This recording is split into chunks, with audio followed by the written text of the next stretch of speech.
Bismillahirrahmanirrahim. Today we are going to discuss the second lecture of machine learning. तो आज हम देखेंगे कि मशीन लर्निंग की जो टाइप्स हैं, supervised learning and unsupervised learning, वो आज हमने डिटेल्स देखनी है। ठीक है, तो ये अगेन लास्ट लेक्चर के अंदर भी ये बिल गेट्स ने बताया था मशीन लर्निंग के बारे में। ठीक है, उसने कहा था breakthrough in machine learning would be worth 10 Microsoft. यानी मशीन लर्निंग के अंदर जो एडवांसमेंट आ रही है, जो डेवलपमेंट आ रही है, उसकी कदर मंजिल 10 माइक्रोसॉफ्ट के बराबर होगी। मतलब इतनी एडवांस और इतनी चीज़ें हैं। अच्छा, मशीन लर्निंग का इंट्रोडक्शन भी हमने लास्ट टाइम देख लिया था। Why use machine learning, what can machine learning be use for, machine learning applications क्या हैं और टाइप्स ऑफ लर्निंग क्या है। यानी कि वो सुपरवाइज्ड लर्निंग और अनसुपरवाइज्ड लर्निंग आपने हमेशा याद रखनी है। मशीन लर्निंग की दो मेजर सब टाइप्स हैं, एक है सुपरवाइज्ड लर्निंग, दूसरा है अनसुपरवाइज्ड लर्निंग। ये दो मेजर टाइप्स जो हैं ये आपने हमेशा ज़िंदगी में याद रखनी है। उसके अलावा और भी हैं, रीइंफोर्समेंट लर्निंग भी है और इसके अलावा और चीज़ें भी हैं। ठीक है, सुपरवाइज्ड लर्निंग के अंदर क्या चीज़ है, क्लासिफिकेशन या रिग्रेशन है। अच्छा, क्लासिफिकेशन एक ऐसी एग्जांपल है सुपरवाइज्ड लर्निंग की जिसके अंदर हम डाटा को क्लासिफाई कर लेते हैं। हमारे पास कोई डाटा है, डाटा के बाद हमारे पास एक लेबल आता है। यानी उस डाटा को एनालाइज करने के बाद हमारे पास एक लेबल आता है। हम यानी कि क्लासिफाई कर लेते हैं कि yes this person is feasible और नॉट, येस या नो या ट्रू फॉल्स या 0-1 की फॉर्म में जो भी चीज़ें आएंगी या ऑन ऑफ की फॉर्म में जो भी चीज़ें आएंगी, वो यानी कि हम उसको डाटा को क्लासिफाई कर रहे हैं। यानी डाटा जिस तरह let's say millions of record का डाटा है, ठीक है, और हर रिकॉर्ड जो है यानी हर जो रो है, रो उसके अंदर एक पर्सन का डाटा है। यानी मिलियंस ऑफ पर्सन है और हर रो के अंदर एक पर्सन का डाटा है। उसकी हाइट क्या है, उसकी एज क्या है, उसका जेंडर क्या है, उसकी CGPA क्या है, उसका फादर नेम क्या है, उसकी कास्ट क्या है। ये सारी चीज़ें चेक करने के बाद एंड पे जो आखिरी लेवल आएगा ना इस पूरे एक पर्सन के डाटा का, वो या येस में आएगा या नो में आएगा या ट्रू में आएगा या फॉल्स में आएगा। ठीक है, दिस इज़ कॉल्ड क्लासिफिकेशन। और रिग्रेशन भी बिल्कुल ऐसी है जिस तरह क्लासिफिकेशन होती है, लेकिन यहाँ पे रिग्रेशन में नंबर्स आ जाते हैं। मतलब कोई अगर डॉलर की कीमत है या अगर किस चीज़ की है तो उसको रिग्रेशन बोलते हैं। ठीक है, ये तो थी सुपरवाइज्ड लर्निंग, इसकी डिटेल आज हमने पढ़नी भी है। और दूसरा है अनसुपरवाइज्ड लर्निंग, जिसकी मेजर एग्जांपल है क्लस्टरिंग। अनसुपरवाइज्ड लर्निंग के अंदर जो है वो क्लास लेबल्स नहीं होते। मतलब यहाँ ट्रू फॉल्स नहीं होता या येस नो भी नहीं होता या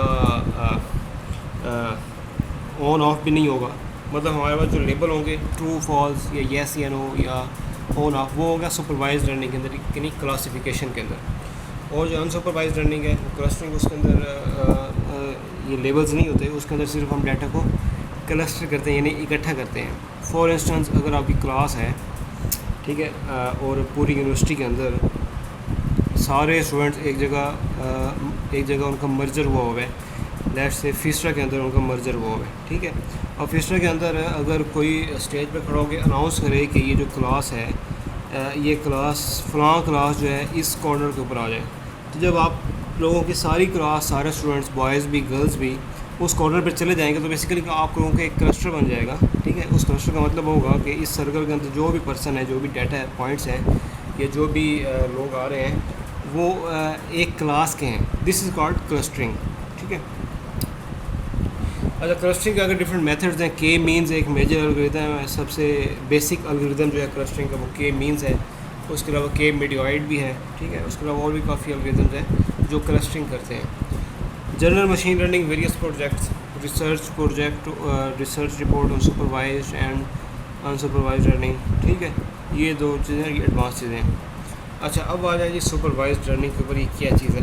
ठीक है, क्लासिफिकेशन क्या है, रिग्रेशन क्या है, प्रेडिक्शन क्या है। एन एग्जांपल एप्लीकेशन, ठीक है, ये किसी हॉस्पिटल का एक एमरजेंसी है। ठीक है, उसके बारे में बता रहा है कि एमरजेंसी रूम इन हॉस्पिटल मैयर 17 वेरिएबल्स, यानी एक पर्सन के ये 17 डिफरेंट एट्रीब्यूट्स हैं।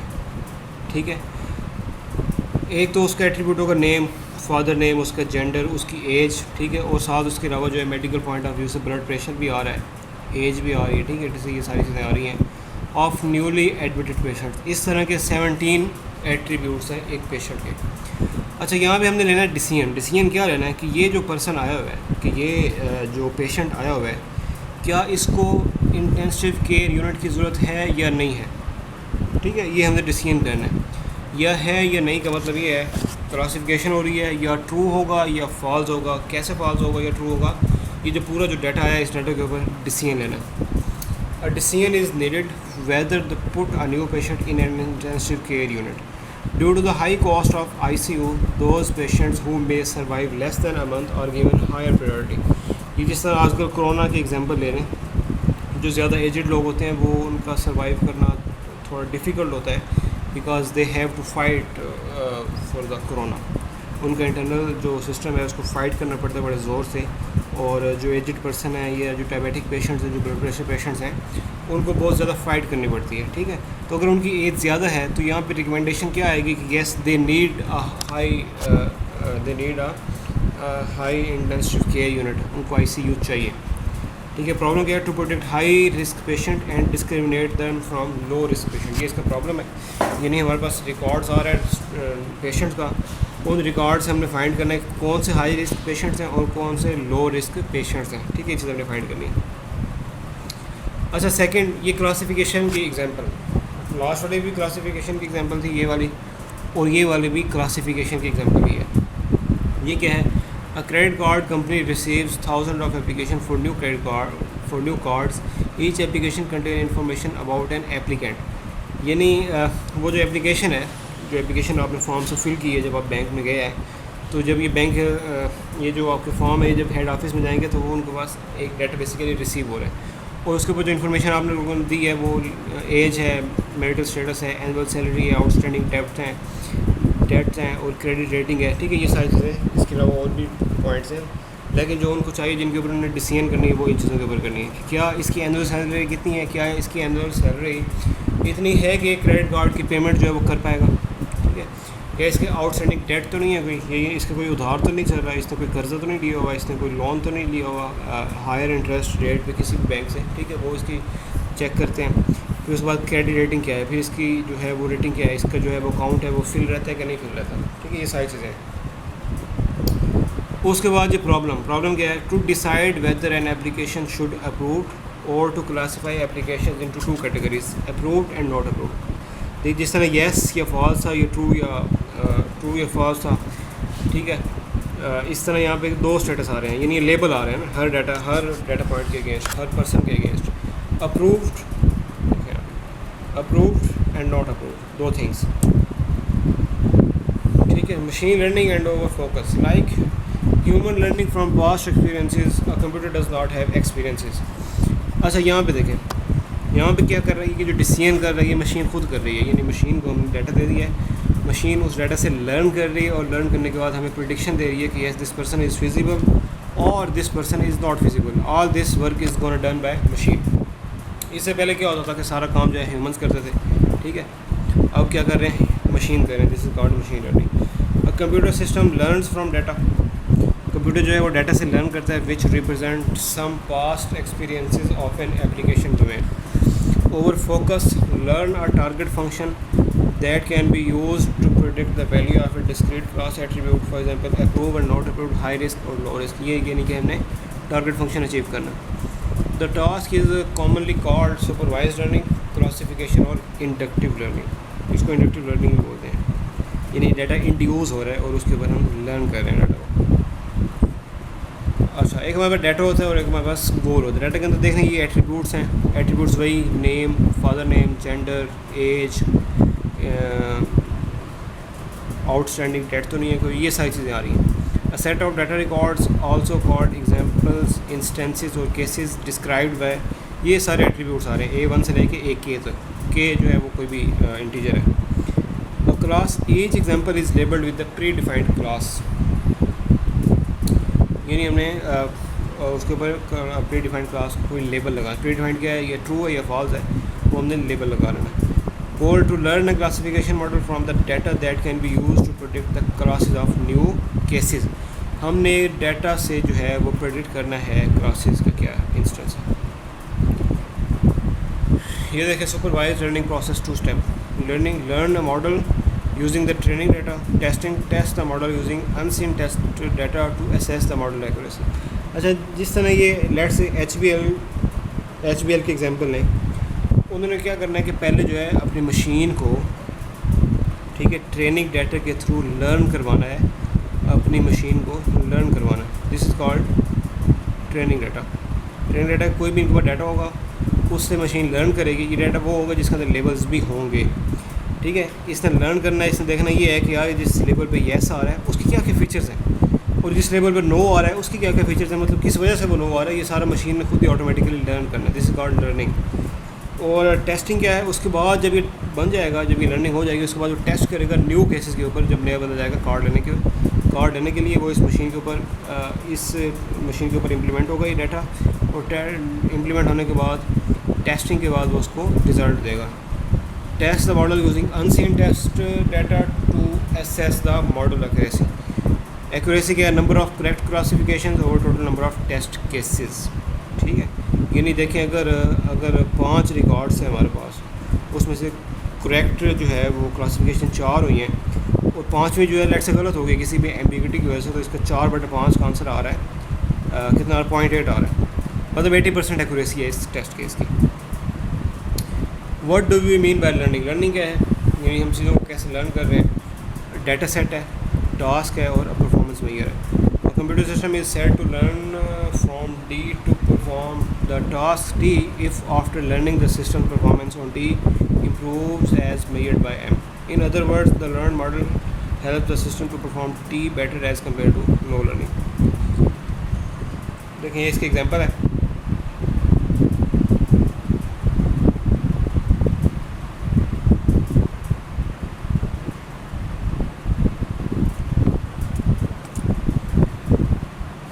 एग्जांपल क्या है जी, डाटा लोन एप्लीकेशन डाटा है, ठीक है.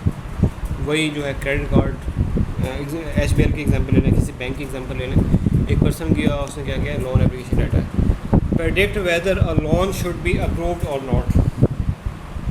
तो डाटा को प्रेडिक्ट करने के बाद हमने देखना है, हमने प्रेडिक्ट करना है कि ये जो है लोन अप्रूव होना चाहिए या नहीं होना चाहिए, नहीं क्लासीफाई करना चाहिए येस या नो, ठीक है.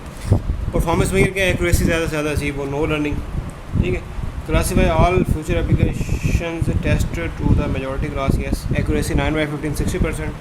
We can do better than 60% with learning. अगर हमारे पास एक्यूरेसी 60% आ रही है तो हम क्या करते हैं कि हम जो है उस अपने जो मशीन है, जो हमने मॉडल जो बनाया है, जो एल्गोरिथम हमने बनाया है, उसको हम और ज़्यादा लर्न करवाएंगे. लर्निंग के बाद हो सकता है एक्यूरेसी ज़्यादा अच्छी जो है हम रिसीव हो जाए. जैसे यहाँ पे हम लर्निंग करवा रहे थे मॉडल की, और मॉडल लर्निंग होने के बाद हम उसको टेस्ट करवा रहे थे. This is called accuracy. अच्छा, ये है जी लोन डाटा रिप्रोड्यूस्ड. ये जो आप क्लास देख रहे हैं, क्लास, इसमें ये येस आ रहा है या नो आ रहा है, क्या है जी, इसको लोन डाटा मिलना चाहिए, अप्रूव करना चाहिए या नहीं करना चाहिए, क्लास आ रहा है. और डिसीजन किस चीज़ पे हो रही है, ये जो एट्रीब्यूट्स हैं इनके ऊपर, age, has, job, own house, credit rating क्या है. अच्छा, ये इसके एट्रीब्यूट्स हैं. आइटम नंबर 1 ये एक पर्सन है, ठीक है. इसकी एज क्या है, ये यहाँ पे आ रही है. इसकी जॉब है कि नहीं है. इसका अपना हाउस है कि नहीं है. इसकी क्रेडिट रेटिंग जो है वो कितनी फेयर है, गुड है, पुअर है. यहाँ पर लिखा हुआ फेयर है, ठीक है. तो यहाँ पे जो है सारी चीज़ों को लर्न करने के बाद और प्रेडिक्ट करने के बाद जो हमारे पास रिजल्ट आ रहा है वो नो का आ रहा है, ठीक है. वैसे भी पता चल रहा है, जब मशीन इसको देखेगी उसके बाद उसको जॉब भी नहीं है, इसका अपना घर भी नहीं है, क्रेडिट रेटिंग भी इसकी फेयर है, तो मशीन कहेगी no, this person is not feasible to do loan. अच्छा, यहाँ पे ये जो है एक और एग्जांपल है, ये देखने पर्सन जो है वो यंग है और उसकी जॉब है, ट्रू है, और उसका अपना घर नहीं है. चलें, अगर यंग है तो कोई मसला नहीं, अपना घर नहीं है, और पेरेंट्स का घर तो है ना, लेकिन क्रेडिट रेटिंग क्या है उसकी गुड है. यानी जो वो क्रेडिट कार्ड जो यूज़ कर रहा है वो क्या टाइम पे मनी बैक भी कर रहा है, येस इट्स गुड.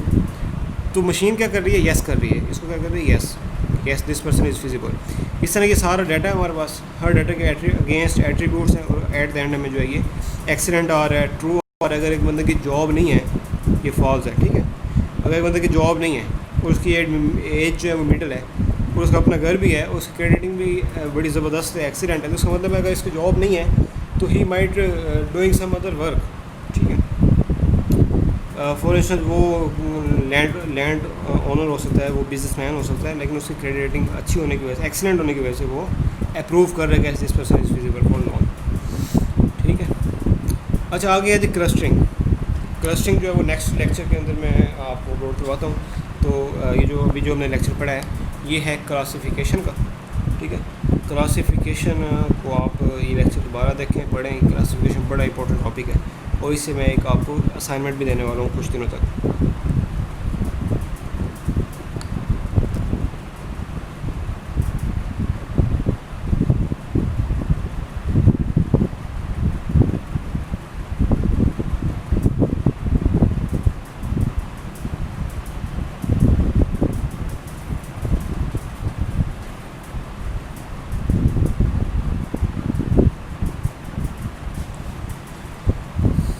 अच्छा, ये जो डाटा आपके पास है, ये वाला डाटा, ये जो डाटा है इसको ज़रा प्रिडिक्ट करें, एनालाइज करें खुद ही। मतलब ये जो पर्सन है, ये इनके हर एक पर्सन के अगेंस्ट एट्रीब्यूट्स हैं, इनको ज़रा एनालाइज करें।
पढ़ लिया जी, थैंक यू।